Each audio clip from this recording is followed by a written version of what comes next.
Listen, I've met Tom Hanks a couple of times, and he was very kind and very lovely, and his wife was exceptionally lovely.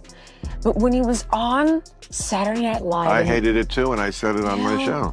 I know. What? I hated it. Wearing the MAGA hat, not shaking hands with a black person. Right. And that's when I thought, you people don't know MAGA people. Nope. I mean, they have their issues, and I certainly have my issues with them, but they're general. I mean, of course, there's some racists everywhere who are that bad, but generally, all the MAGA people I know have no problem shaking hands with the black person. You're just hysterical, and you're not helping. And nope, I agree. Not at all. That was not deplorable squared. Not help. Bill Maher is fiercely challenging Hollywood's woke culture, sparking a major controversy. Known for his sharp wit, he's had enough of the self-righteous lectures from Tinseltown and isn't holding back, taking aim even at beloved figures like Tom Hanks. Get ready for the bold clips capturing Maher's unfiltered critique of the woke agenda. If more folks went to church, we wouldn't be in this mess we're in now. You know what? I agree with you, Doug. I'd like to shake your hand, sir. Here we go. No, please. Oh, no. Oh, no. It's just a handshake. Yeah, it's just a handshake. Yeah, all right. You're welcome in Black Jeopardy anytime. All right. Well, thank you, my brother. Maybe I'll start a show for you to come on, and we'll call it White Jeopardy. Woke Hollywood tried to paint MAGA supporters and Trump voters as crude stereotypes, disguising it as comedy. When criticized, defenders said, "It's just a joke," dismissing dissenters as humorless. But comedy isn't harmless. It shapes culture and can reinforce prejudice, especially from mainstream platforms.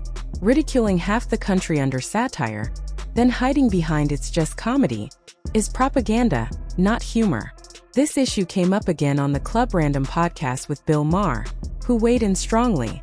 You people don't know MAGA people. Nope. I mean, they have their issues, and I certainly have my issues with them, but they're general. I mean, of course, there's some racists everywhere who are that bad, but generally, all the MAGA people I know have no problem shaking hands with the black person. You're just hysterical, and you're not helping. And nope, I agree. Not at all. That was not deplorable squared. Not help. That's the far-left playbook. Twist facts, demonize opponents, and discard fairness without remorse. They targeted Trump for years now. J.D. Vance and Tom Hanks are next. It's never about truth, just pushing a narrative, no matter the damage. Hanks isn't just an actor. He's a Hollywood heavyweight who chose to join this, and that decision speaks volumes beyond his roles. I'm telling you, as a liberal, I don't like it. Again, because lying offends me. I'm a comedian. When the premise isn't real, the joke is not going to work. The premise has to ring true. That premise doesn't ring true. It might have rang true, I don't know, X years ago. It doesn't now. So, but that's where we are. Everybody has to just play the hate card, because that's what gets clicks. That's what gets you loved by your side. Right, your side, 100%. And there's safety there. They just want to feel that, oh yeah, that's right, that he's Absolutely. The left has perfected demonizing Trump into a daily spectacle. During his court trial, MSNBC treated it like a non-stop political Super Bowl, more performance than journalism. Cameras followed him obsessively, driven by Trump derangement syndrome. They thought nonstop coverage and smug punditry would guarantee victory. But instead, it revealed their desperation and disconnect from everyday American concerns. Reminded me of an abuser who goes back to a woman and puts on the mask. I'm charming. I'm totally loving. I will never hurt you. You can trust me. I get you. We're together. We're a partnership. But then as soon as the woman does something, could be anything, to set him off, the veil comes down and you realize this has been someone pretending. This whole thing that's been wooing me in has been an act. And oh my God, I was almost fooled. Thank God I saw the moment of reality.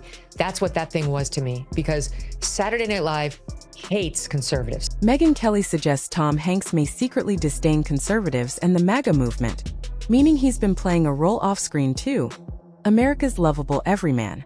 Now that mask is slipping, revealing his true feelings openly. The network's bias is clear. pushing a woke agenda that divides and mocks anyone outside the progressive script.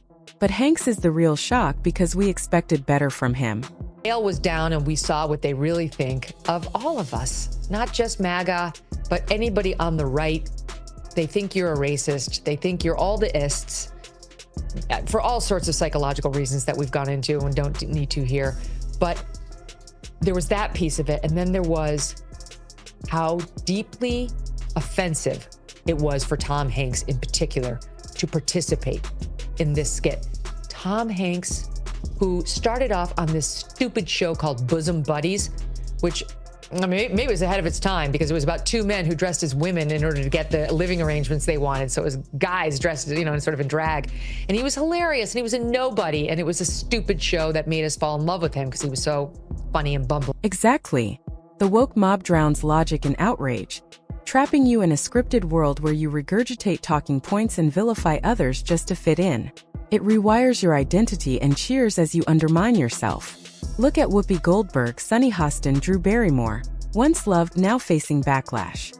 The mob loves conformity but drops anyone who strays. It's a dangerous trap many still fall for.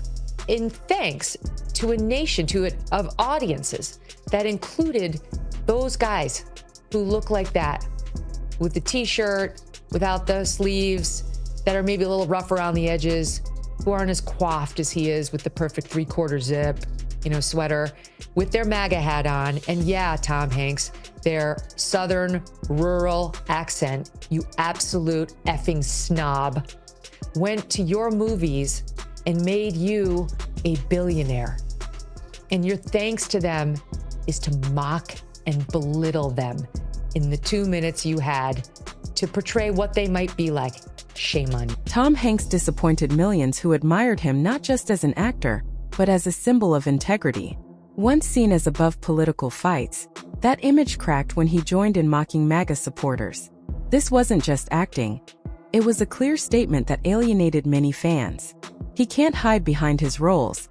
He chose to be part of a narrative that belittles half the country. This isn't about canceling him but demanding fairness and honest conversation. We saw what happened, and it won't be forgotten. Except, this is the big problem with that joke, President Trump assembled the largest coalition of black voters and Hispanic voters, and just kind of racially diverse voters generally, that any Republican has assembled in decades. Certainly in my lifetime. So that's the problem with the joke.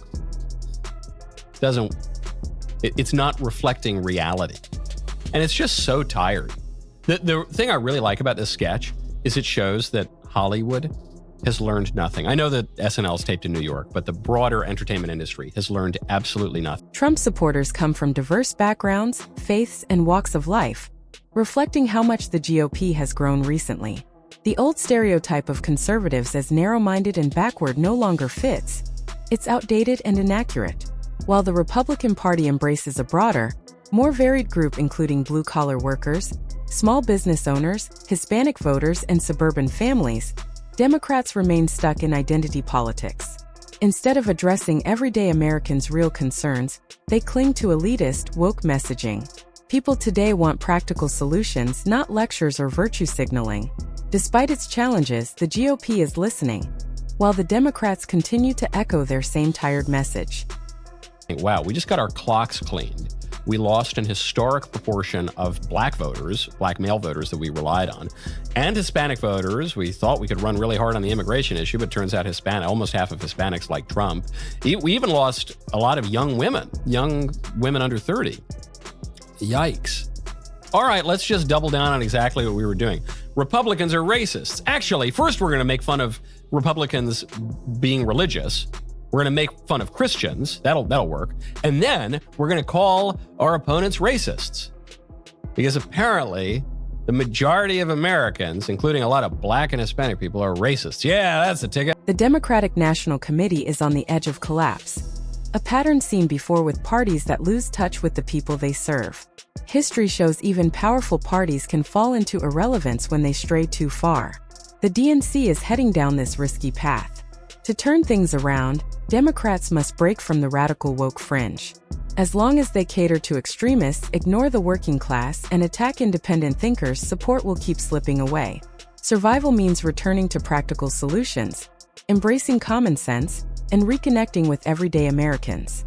If you enjoyed this, don't forget to like and subscribe for more content.